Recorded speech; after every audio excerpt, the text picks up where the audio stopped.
Assalamualaikum warahmatullahi wabarakatuh. Selamat pagi menjelang siang teman-teman semua.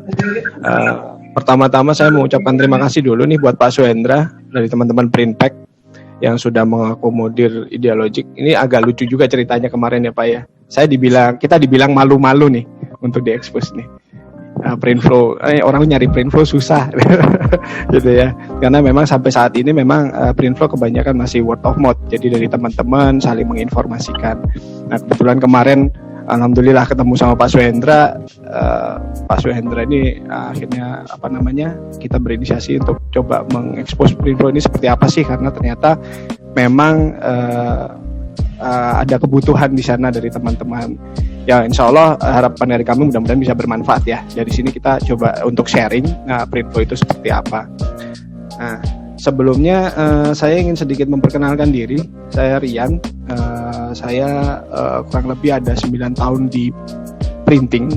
Saya sekolah di Astragrafia nih, Fuji Xerox. Gitu ya. Di sini banyak teman-teman Astragrafia nih kayaknya di sini.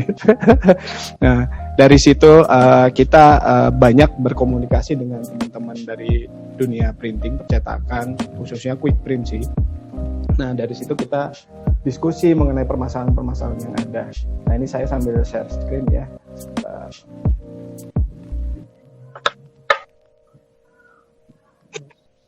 Oke. Kita share screen dulu.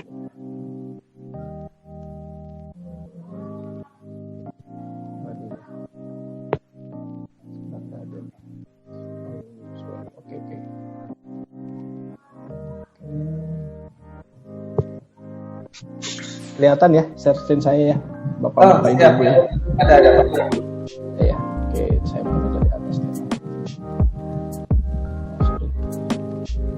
Oh sebentar, salah screen. Salah screen Pak Indra. Nah ini nih. Oke. Jadi ini sesuai dengan topik yang kemarin ada di invitation ya. Jadi ternyata profit itu meningkat selain dari order juga dari bisnis yang rapi. Mungkin tadi kita udah sama-sama mendengarkan dari Pak Budi, banyak sekali insight-nya. Dan saya terima kasih juga ke Pak Budi. Alhamdulillah bisa bermanfaat Printflow di tempat Pak Budi. Jadi gimana sih detailnya kok bisa profit meningkat dengan bisnis yang rapi. Jadi nggak hanya sekedar kita menambah order gitu ya. Nah pertama agendanya untuk yang mau saya bawakan, pertama saya akan flashback sedikit tentang kondisi saat ini, apa yang terjadi, lalu tantangan bisnis printing yang kita hadapi gitu ya secara general. Nah mungkin nanti juga teman-teman di sini ada masukan karena teman-teman pelaku bisnis printing mungkin lebih tahu dan lebih mengalami secara langsung gitu ya, tantangan bisnis apa sih yang sedang terjadi. Nah lalu setelah itu going through itu gimana kita melewatinya, menghadapinya, tantangan-tantangan tadi. Dan baru di akhir nanti saya coba sedikit ceritakan tentang Printflow, sekilas fiturnya akan seperti apa, lalu kenapa Printflow dan apa yang sekiranya ekspektasi apa yang bisa Anda harapkan dari Printflow gitu ya. Jadi di sini juga kita menyamakan persepsi. Oke. Nah pertama kita semua tahu kita sekarang lagi dalam masa era pandemik ya, ini kondisi spesial sih sebenarnya ya. Jadi kalau kita bagi itu pandemik itu kan ada tiga stage nih, pandemic stage, recovery stage, sama normal stage. Di sini pun sekarang kita masih agak rancu nih, kita lagi dalam posisi apa nih gitu ya. Mungkin masih pandemic stage, masih kita mulai recovery. Yang pasti mungkin keadaan normal, kalau toh normal mungkin kita akan berubah. Keadaan normal yang baru setelah masa pandemik mungkin akan berbeda dengan masa yang sebelumnya. Oke, nah pada saat pandemik ini dimulai, mungkin hingga saat ini, ketika saya sering berdiskusi dengan teman-teman juga, banyak yang mengeluhkan gitu ya, aduh order saya turun nih, omset saya turun nih. Nah itu mungkin terjadi di semua lini bisnis, jadi nggak sekedar di bisnis printing. Lalu sampai ada pertanyaan, nah bisnis ini gimana? Apakah bisnis ini akan turun gitu ya? Nah sebenarnya kalau kita muncul pertanyaan seperti itu mengenai bisnis printing sendiri, ini tergantung dari kitanya, karena dari beberapa hasil diskusi kita menemukan bahwa printing ini adalah industri yang fleksibel. gitu. Jadi dia bisa bergerak kemana saja sebagai supporting bisnis maupun core bisnis untuk membantu bisnis lain gitu. Jadi sangat-sangat fleksibel gitu. Nah, lalu kita masuk ke secara general tantangan bisnis printing itu apa sih? Nah, bisnis printing ini sebenarnya itu ada tantangan generalnya seperti ini. Pertama, sebuah bisnis printing itu diharapkan bisa di-maintain dengan baik. Ini dalam hal ini adalah survivornya bertahan. Tadi mungkin seperti diceritain Pak Budi, pertama kali membuka bisnisnya, yang pertama harus dilakukan gimana caranya supaya bisnis ini berjalan. Nah, itu berarti adalah hal mutlak pertama yang harus dilakukan adalah menjaga bisnis agar tetap selalu berjalan gitu ya. Lalu setelahnya itu harus selalu up to date karena memang printing ini identik dengan yang namanya kreativitas dan teknologi. Yang mana kreativitas dan teknologi sendiri itu akan selalu update. Jadi identik dengan teknologi udah pasti itu akan selalu update. Jadi tantangan yang kedua adalah seperti itu. Nah, setelah bisa melalui dua hal tersebut, baru kita bisa mengharapkan sebuah bisnis printing atau bisnis apapun sebetulnya untuk growth. Dia akan bertumbuh.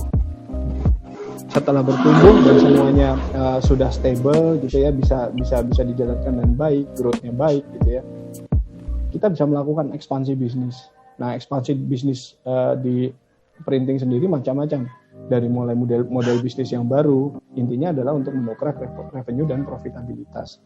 Jadi bisa misalkan kalau sekarang kan bisnis printing sendiri itu udah macam-macam ya, nggak cuma sekedar dokumen, nggak cuma sekedar indoor dan outdoor. Sekarang sudah masuk mulai ke tekstil, bahkan sekarang kayu aja gitu di print istilahnya ya, kurang lebih seperti itu. Nah, tantangan tadi ada beberapa permasalahan yang terkadang itu menjadi bottleneck atau pengganjal untuk kita bisa melalui kuadran yang 4 ini tadi. Dan terkadang permasalahannya itu hal-hal yang agak sepele gitu ya. Nah, di sini ini saya summary ya dari apa yang biasanya kita diskusikan gitu ya. Jadi kalau misalkan ketemu sama teman-teman printing kan ngopi gitu ya, kita sambil ngobrol diskusi gitu ya. Nah, rata-rata memang permasalahan ini terkesan dalam tanda kutip itu sepele.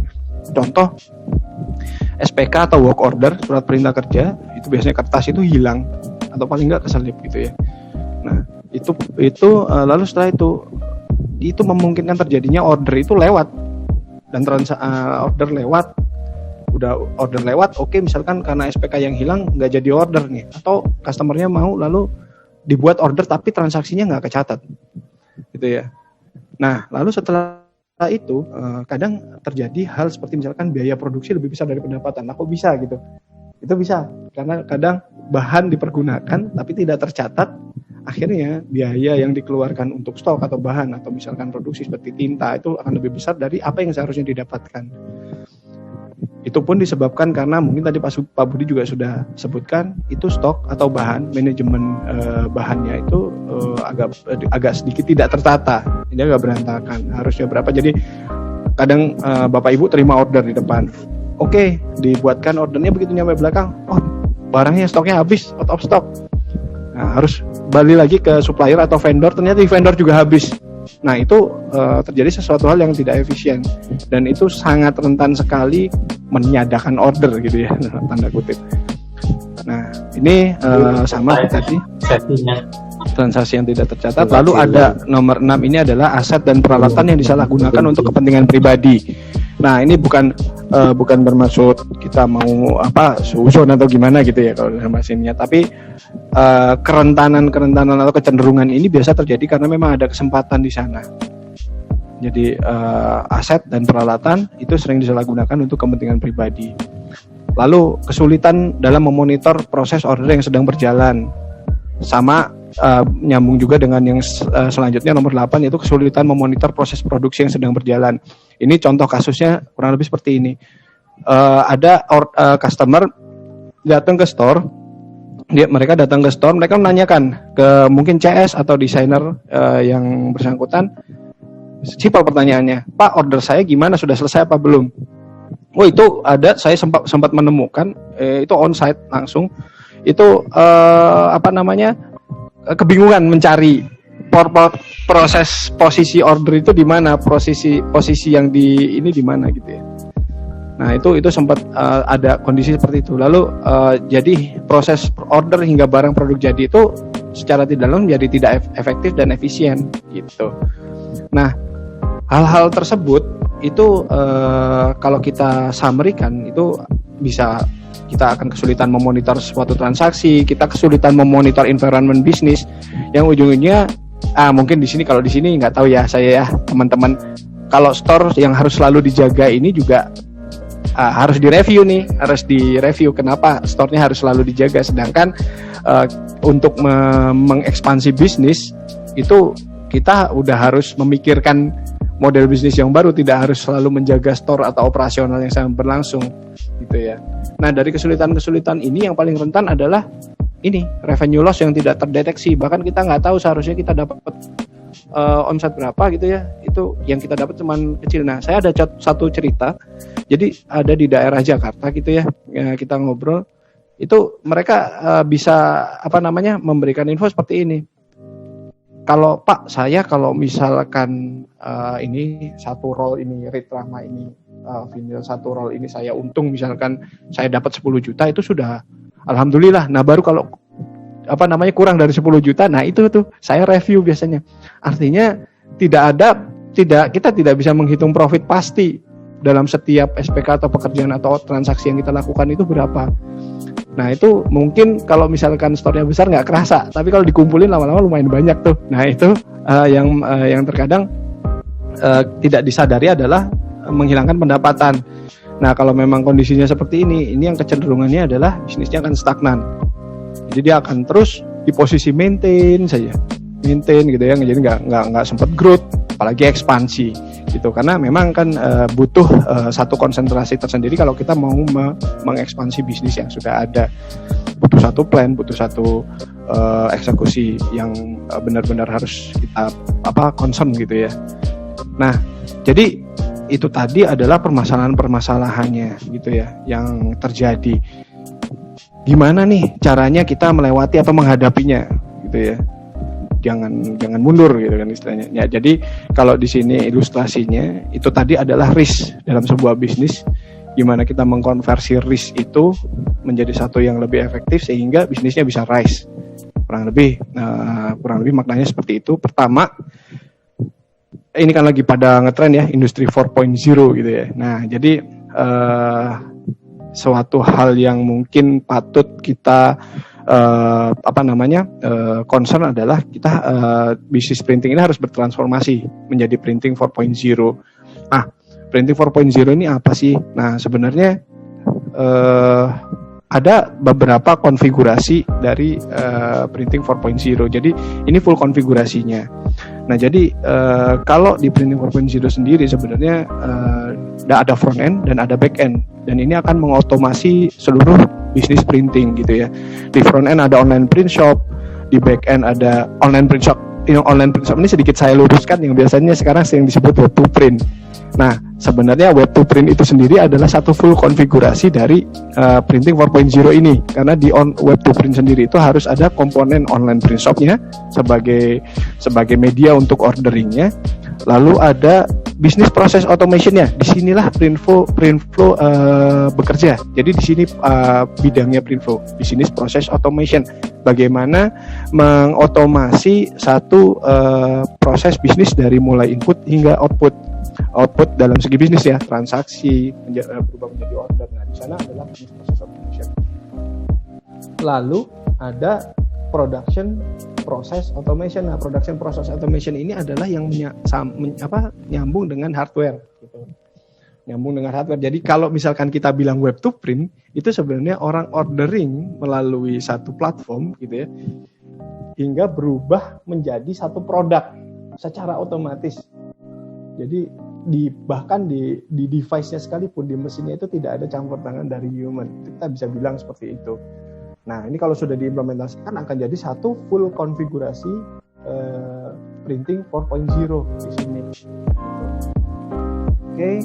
Nah, setelah kita mengerti kita lihat tadi base atau misalkan beberapa permasalahan, beberapa kondisi yang ada, lalu tantangannya seperti apa. Nah, saya coba untuk sedikit sharing mengenai Printflow. Jadi Printflow di sini balik lagi itu adalah sebuah software yang fokus utamanya adalah mengatur alur kerja bisnis. Jadi kalau dibilang ini software accounting bukan Pak? Bukan software accounting. Ini online store bukan. Tapi ini lebih fokus kepada alur kerja bisnis printing. Jadi kalau ada yang bilang itu software beres-beres Pak. Kalau sesuai testimoninya Pak Budi itu software untuk beres-beres gitu ya. Nah, kenapa Printflow-nya? Jadi Printflow ini punya satu alur standar yang bisa kita implementasikan ke berbagai divisi printing, digital printing, dokumen printing, cut sheet, gitu ya. Lalu ada misalkan UV, lalu ada print to garment dan segala macam. Nah di sini kenapa kita bisa mendesain alur seperti ini, karena Printflow sendiri ini dibangun dari hasil riset yang berkelanjutan. Jadi dari sebagai solusi tadi, dari permasalahan yang tadi, dan ini saya bisa bilang begini, ini bukan kita sendiri nih yang mendevelop, tapi kita bersama-sama dengan teman-teman printing. Dan kalau dibilang software seperti ini, tidak ada yang namanya kata selesai, karena printing sendiri itu akan terus berkembang. Jadi kalau dibilang, softwarenya udah nih sampai sini, udah done gitu, enggak, karena nanti akan ada terus perubahan. Karena simpelnya gini, ngeprint paper, misalkan ya, dengan ngeprint, mungkin bapak-bapak lebih tahu ya, bikin laser engraving atau cara perhitungannya beda. Nah di sana pun software ini akan terus mengikuti sesuai dengan yang baru. Nah yang baru lagi misalkan DTF ya sekarang. Nah itu cara perhitungannya seperti apa, nanti akan kita implementasikan di sana. Nah lalu nextnya, nah kita masuk ke fitur-fiturnya Printflow itu sendiri. Nah kenapa Printflow, kalau yang seperti dibilang oleh Pak Budi tadi, apa yang membuat Printflow dirasa bisa membantu gitu ya? Harapannya bisa membantu teman-teman untuk memanage satu bisnis printing gitu ya. Nah itu pertama, Printflow itu mempunyai fitur workflow management yang di dalamnya itu memanage bisnis proses, alur bisnis prosesnya sendiri, lalu memiliki SPK digital. Nah SPK digital ini kalau memang sudah full implemented, itu harapannya nggak ada kertas lagi Pak buat bikin SPK gitu. Nah lalu ada juga point of sales. Nah ini terpisah, point of sales itu terpisah. Jadi kalau dibilang software point of sales only, bukan, ini bukan software point of sales, tapi lebih ada selain point of sales juga. Jadi business process workflow-nya, SPK digitalnya, dan point of sales sendiri. Nah yang di-handle itu di bagian apa saja sih oleh bisnis prosesnya Printflow ini, dari mulai input, dari mulai order diterima gitu ya, customer datang ke store, lalu proses produksinya itu dimonitoring, kapan mulai masuk ke printer, dikerjakan oleh siapa, lalu selesainya kapan, itu di sini dimonitor semuanya. Jadi sampai dengan output finishingnya, pengambilan barangnya, di sini akan dimonitor. Jadi nggak ada lagi Pak kalau misalkan customer datang tanya nih order saya sampai mana, itu benar-benar bisa dijawab detail. Bapak ordernya nih, kartu namanya ngeprintnya masih di finishing oleh si A, akan kira-kira selesai jam sekian. Nah itu bisa kita jawab, dan hal-hal informasi seperti itu sebenarnya yang diinginkan sebagai servis kita ke pelanggan gitu. Nah lalu yang kedua, fitur selanjutnya adalah, jadi setiap karyawan itu nantinya akan memiliki dashboardnya masing-masing, akan memiliki loginnya masing-masing. Itu per user, bukan per divisi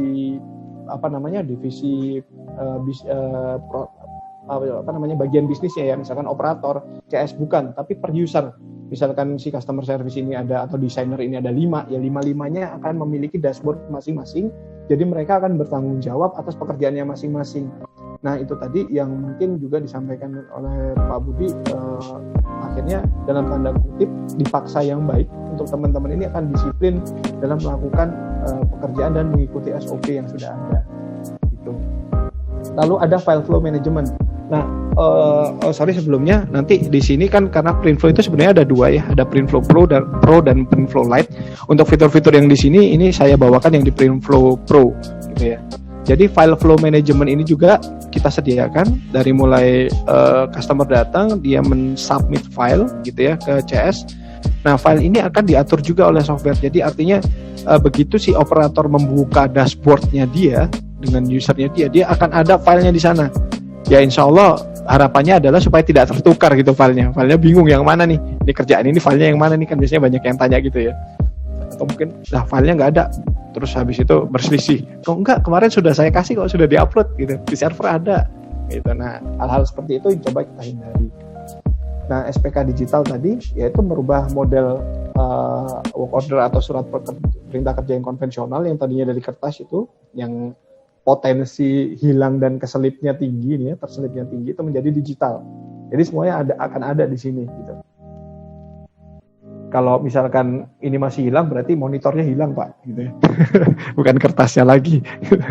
Nah, lalu point of sales ini lebih ke pengatur pencatatan transaksi untuk pembayaran dan segala macamnya. Sama seperti aplikasi atau software point of sales pada umumnya, cetak nota, stroke dan segala macamnya. Di sini diakomodir juga. Nah, lalu fitur selanjutnya adalah fitur manajemen. Yang di-manage apa sih oleh Printflow? Pertama, manajemen pelanggan, manajemen stok bahan, manajemen produk, manajemen mesin dan peralatan, serta manajemen pengeluaran. Jadi walaupun ini bukan accounting software gitu, tapi kita paling tidak ingin coba untuk merecord transaksi pengeluaran hingga nanti paling tidak bisa kita hasilkan satu estimasi profit gitu ya, yang bisa secara langsung bisa kita grab gitu. Nah, manajemen pelanggan ini isinya apa? Pertama, kita bisa mengkategorikan pelanggan atau membership. Oh, dan ini nanti nggak sekedar kategori, tapi akan berhubungan dengan algoritma harga. Jadi misalnya punya broker, atau misalkan ada agen gitu ya, kita buat atau bikin lagi nih harga keluarga. Jadi orang-orang yang dibilang keluarga nggak usah bayar gitu. Nah, itu bisa kita set up di sini semuanya. Jadi kita bisa tahu, jadi si A begitu kembali ke store-nya Bapak, dia akan order dengan harga yang sama seperti dia dulu itu, dengan mudah dan akan secara otomatis akan menghitung sesuai dengan harga, sesuai dengan kategorinya. Nah, kita juga sudah implementasi sistem deposit pelanggan, jadi mereka bisa melakukan deposit, itu akan terrecord gitu ya untuk manajemen pelanggan dan lain sebagainya. Nanti kalau misalkan detail, nanti kita bisa lanjutkan ke demo nih Pak, nanti tinggal diinfokan saja ke kita. Karena demonya sendiri itu biasanya kita makan waktu hampir 2 jam ya, Pak Dandi ya. Nah, lalu manajemen stok bahan seperti yang tadi diceritakan oleh Pak Budi. Nah, ini akan secara real time bahan ini berkurang. Di sini kalau saya boleh bilang sebenarnya bukan sistem warehouse yang secara gudang besar, tapi warehouse operasional. Nah, di sini bahan itu akan benar-benar secara real time terkurangi dari transaksi. Nah, tapi bukan pada saat membuat SPK. Nah, kalau kebanyakan di software yang sudah ada gitu ya, itu kan biasanya kalau begitu kita create SPK langsung buat bahan kepotong. Kalau ini enggak, karena dia menghandle semua bagian dari printing. Jadi benar-benar real time, ketika barang atau order ini dikerjakan, baru stok sudah selesai dikerjakan, baru stok itu berkurang. Dan stok ini berkurangnya nggak one by one. Nah, nanti kita lihat di next-nya. Nah, di manajemen produk. Nah, untuk Printflow kita buat manajemen produk ini, produk itu bisa sebagai build of material atau stok, dan produk sebagai build of product. Artinya apa? Bapak punya produk itu bisa terdiri dari berbagai macam stok. Misal kita buat kartu nama. Kartu nama itu ada kertasnya, ada jasa potongnya, kalau ada laminasi ada laminasinya, lalu ada boxnya. Nah, itu ada 4 material di sana. Dan nantinya stok yang terpotong akan stok 4 material ini yang terpotong. Jadi nggak cuma satu. Nah, ini sebagai produk sebagai build of material. Nah, tapi serunya di printing apa? Produk itu nggak hanya sebagai build of material aja. Bisa juga produk itu terdiri dari berbagai macam produk. Contoh, kita bikin majalah atau buku. Nah, buku yang ternyata covernya dengan isinya itu bahannya berbeda. Covernya sendiri itu udah jadi satu pekerjaan sendiri, satu produk tersendiri. Dia butuh butuh kertasnya, misalkan pakai art paper 260 gitu ya, lalu butuh laminasinya, butuh jasa lipatnya, ini jadi satu produk tersendiri digabungkan dengan produk lain, misalkan isinya, print isinya saja, itu bisa kita build seperti itu, se-custom itu untuk di Printflow ini. Nah memang di sana serunya printing ya, produk yang custom itu tadi. Lalu, saya kembali sedikit. Nah, ini pun tergantung oleh stok. Di sini manajemen stok ini sudah support untuk berbagai macam perhitungan harga. Jadi tidak hanya perkalian standar kayak default gitu ya, tapi bisa luas atau bisa meter lari. Mungkin di sini Bapak udah banyak yang pasti ada yang bermain di digital printing indoor outdoor ya. Nah, di sana perhitungannya pun bisa beda-beda. Bisa luas, terus bisa meter lari. Ini kita support di sana. Nah, lalu selanjutnya manajemen mesin dan peralatan. Nah, di sini mesin bisa kita masukkan semuanya, kita data. Bahkan kalau misalkan ada yang support dengan click charge atau counter. Mesin Printflow ini memiliki counter juga. Fungsinya ini nggak sinkron dengan mesin. Karena kalau sinkron nggak akan ada fungsinya. Nah, fungsinya sebenarnya apa counter ini? Jadi untuk menyamakan penggunaan counter yang ada di aplikasi dengan counter yang ada di mesin. Nah, jadi bisa dianalisanya seperti ini. Nah, kalau ternyata counter di mesinnya lebih tinggi, di aplikasi di Printflow-nya ini lebih rendah, artinya ada job atau order atau pekerjaan yang nggak lewat Printflow. Langsung nih Pak di bypass. Sesimpel itu sebenarnya untuk cross check-nya.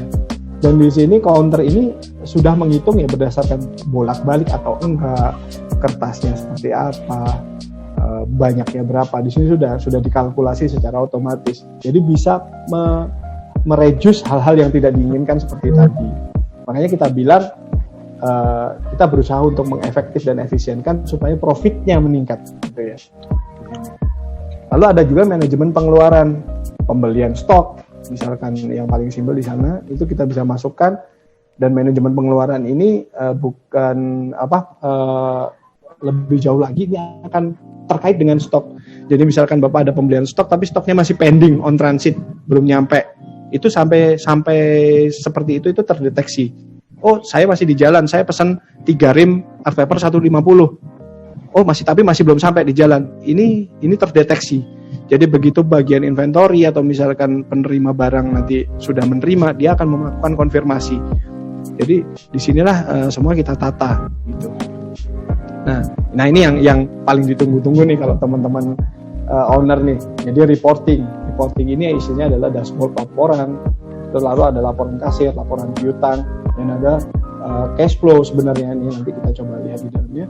Nah, dashboard laporan sendiri di sini ada laporan penjualan di sini, lalu laporan arus kas, laporan pengeluaran, lalu laporan penggunaan mesin ini. Nah ini menarik di sini karena penggunaan mesin ini Bapak bisa dilihat produktivitas mesin dari segi penggunaan, lalu ada juga produktivitas mesin dari segi pendapatan. Penggunaan ini adalah seberapa seringnya dipakai melakukan pekerjaan. Kalau pendapatan ini menghasilkan apa enggak. Jadi kan belum tentu ya Pak, mesin yang sering dipakai tapi cuannya lebih tinggi. Kadang mesinnya dipakai dikit tapi cuannya lebih tinggi, ada tuh gitu. Jadi untuk menghasilkan barang-barang yang kreatif. Nah ini ada satu cerita unik dan menarik gitu ya. Ada salah seorang pengguna, teman yang menggunakan Printflow ini di Jawa Tengah, itu mau menjual mesinnya, itu menyertakan chart bahwa dia alasannya menjual mesinnya apa. Mesin saya nggak cuan nih di tempat saya, jadi saya jual aja. Itu ada datanya di sana, gitu. Karena mungkin market, karena kan setiap daerah itu akan marketnya berbeda-beda. Ini tidak cocok di market ini. Nah, pada akhirnya apa? Nantinya aplikasi ini bisa digunakan sebagai acuan juga untuk paling tidak mengestimasi dan melakukan analisa bisnis, gitu. Nah, laporan kasir ini nanti terkait dengan berapa pendapatan atau uang atau yang diterima oleh kasir, gitu. Dan ini pun untuk rentang waktu itu kita bisa sesuaikan, terserah kita. Ada rentangnya itu bisa harian, bisa mingguan, bisa bulanan, atau dari hari apa sampai dengan hari apa, itu bisa. Tergantung kita mau melakukan reviewnya seperti apa di sini. Di sini detail cash ada down payment berapa, ada pelunasan berapa, ada yang secara transfer berapa, ada yang melalui deposit berapa, debit dan kredit. Di sini semuanya kita catat dan bisa dipilah-pilah. Dan di sini nanti juga bisa digunakan untuk melakukan analisa. Ternyata banyak yang melakukan transaksi melalui apa nih gitu. Apa yang selanjutnya harus kita lakukan gitu. Nah, di sini bisa digunakan sebagai acuan itu. Nah, lalu laporan piutang. Ini tadi mungkin yang juga sudah disampaikan oleh Pak Budi. Jadi di sini nggak usah khawatir Pak, dari kalau kita memberikan piutang ada yang berhutang dari mulai tokonya buka, tapi dengan catatan ada print flow ya Pak di sana hingga saat ini gitu. Itu semuanya terrecord dan itu tinggal di search saja dan bisa kita kumpulkan by pelanggan, lalu kita tagihkan secara sekaligus dengan rincian-rinciannya gitu. Di sini ada semua. Jadi nggak ada lagi istilahnya, wah uang saya yang masih di luar berapa ya, gimana cara nagihnya? Ya bener nggak ya segitu ya gitu ya. Nah di sini semuanya itu sudah terrecord. Gitu. Nah selain fitur-fitur utama tadi juga sekarang ada fitur pendukung. Fitur pendukung ini opsional. Jadi kita di sini fitur di Printflow ini banyak, tapi akan dipergunakan sesuai dengan kebutuhan Bapak. Jadi kita bikin satu software itu memang semi sandbox.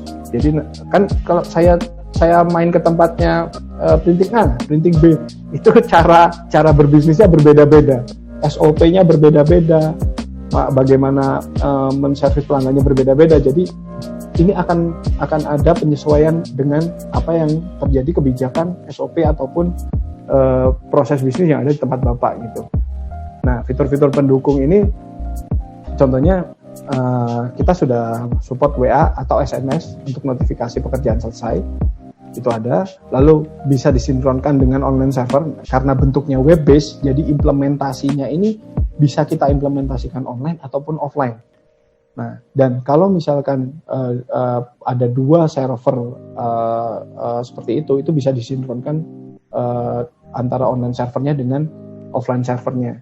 Karena kalau kita hanya sekedar depend atau bergantung pada online server saja, itu akan sangat bergantung pada yang namanya koneksi internet. Ketika koneksi internet mati gitu ya, udah nggak kerja, nggak bisa seperti itu. Jadi kita ada fitur untuk sinkronisasi dengan online server. Di sana juga memungkinkan untuk kita kirim invoice via WA atau SMS gitu. Lalu kita juga langsung berikan sistem antrian, walaupun sederhana, paling tidak ini bisa untuk mengatur kondisi antrian pelanggan. Dan kita juga tetap, karena di printing ini custom gitu ya, kita menyediakan customisasi.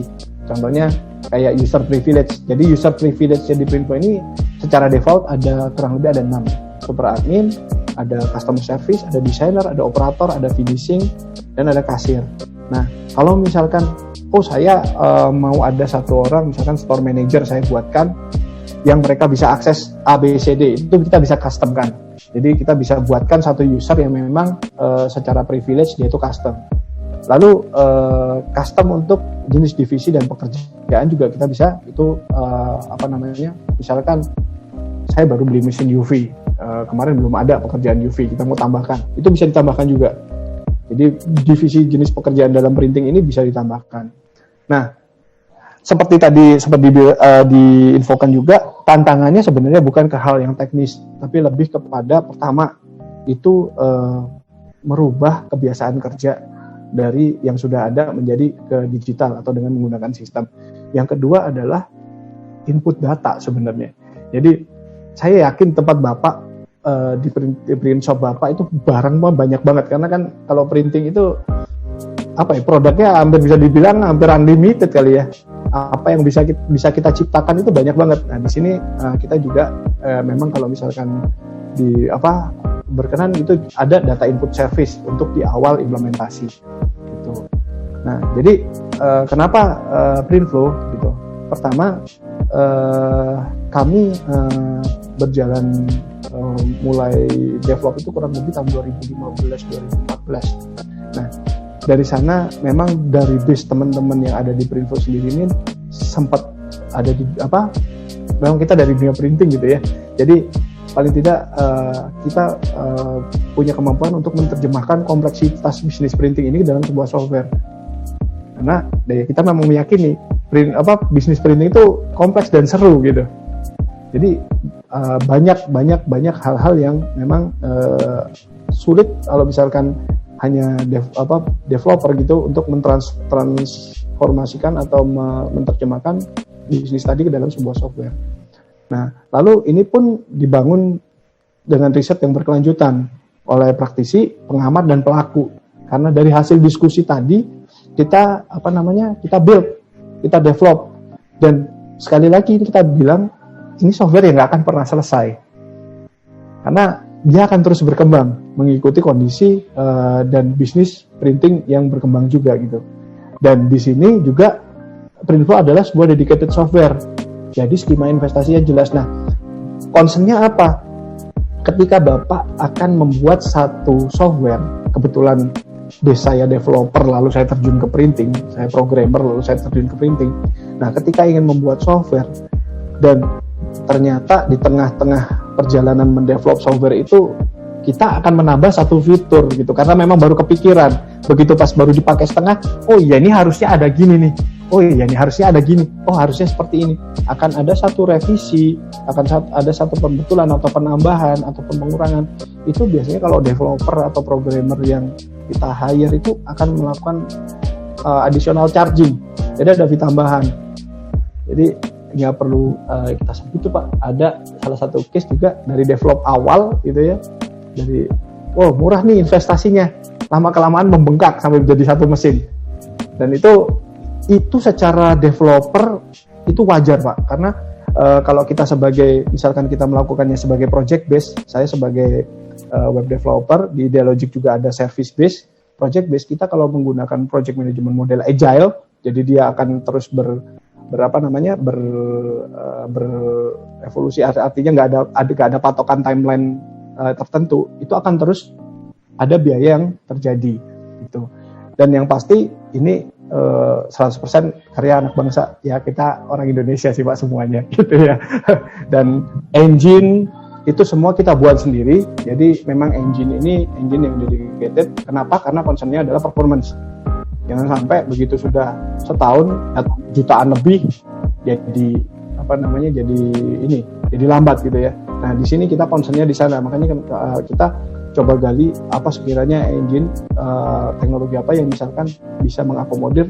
Oh, ternyata memang kita bisa yang paling efektif ternyata kita building sendiri, dan kita compare dengan yang lain secara performa masih oke yang kita building gitu.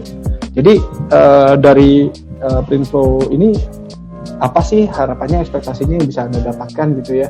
Jadi menyamakan ekspektasi ini, jangan sampai over ekspektasi atau under ekspektasi juga gitu. Nah, pertama otomatis karena Printflow ini bermainnya adalah di alur kerja, harapannya adalah Bapak dan Ibu ini bisa mendapatkan alur kerja dan transaksi yang lebih teratur. Jadi akan lebih mudah untuk memanage dan memonitor. Dan seperti Pak Budi tadi sampaikan juga mungkin itu memungkinkan untuk sistem penilaian karyawan, karena setiap user, setiap karyawan itu akan memiliki loginnya masing-masing, dan itu akan terdeteksi apa yang dia kerjakan, seberapa lama mereka mengerjakan. Itu di sini ada. Jadi memungkinkan untuk melakukan itu, lalu meminimalisir terjadinya out of stock. Nah, di sini akan ada notifikasi, misalkan saya punya stok art paper 150 3 rim. Nanti notifikasi saya buat kalau misalkan tinggal 100 atau 200 lembar, nanti ada notifikasi. Jadi begitu notifikasi itu muncul, saya tahu apa yang harus saya lakukan. Misalkan saya beli stok ini, itu bisa dilakukan. Rekam jejak transaksi pasti ada karena semua di-record di sini. Lalu melakukan memudahkan untuk melakukan analisa bisnis seperti yang saya ceritakan tadi. Jadi tahu nih, oh ternyata device saya ini nggak cuan nih, saya ganti aja. Ternyata yang satu lagi device-nya ini overload, saya perlu tambah yang ini. Nah, di sana paling tidak bisa memberikan gambaran apa yang harus Bapak lakukan untuk bisnis Bapak ke depannya. Nah, lalu harapannya bisa melakukan otomasi bisnis, nggak harus di-store lagi nih Pak, bisa ditinggal atau bisa memikirkan untuk strategi ekspansi bisnis yang lainnya ke depannya. Karena kalau sudah bisnis ini bisa berjalan secara dengan sendirinya, otomatis Bapak bisa memikirkan untuk ekspansi gitu ya. Nah, di situ sebenarnya.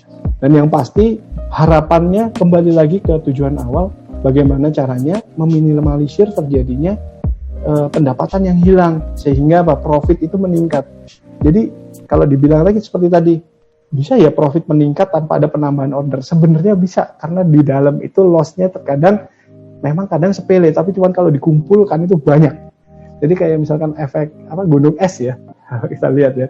Ini ternyata ini harapannya yang semoga Perinfo ini bisa memberikan manfaat buat Bapak Ibu dari segi hal-hal seperti ini. Gitu. Nah, kurang lebih itu yang bisa saya sampaikan. Nanti untuk selanjutnya nanti mungkin ada yang tertarik dengan demo atau segala macam, nanti bisa menghubungi kami, karena kalau demonya sendiri itu kita harus jadwalkan karena itu akan panjang, karena dalamnya isinya fitur-fiturnya akan banyak sekali. Nanti kita prepare khusus gitu ya untuk melakukan demonstrasi dari mulai alur depan customer datang sampai dengan barang itu jadi, semua itu kita atur secara proses. Oke, jadi apabila kita bisa melihat kesempatan atau kita bisa menemukan satu kesempatan sekecil apapun itu, berarti kesempatan itu bisa kita ciptakan. Kurang lebih itu dari saya. Sekian, terima kasih. Wassalamualaikum warahmatullahi wabarakatuh.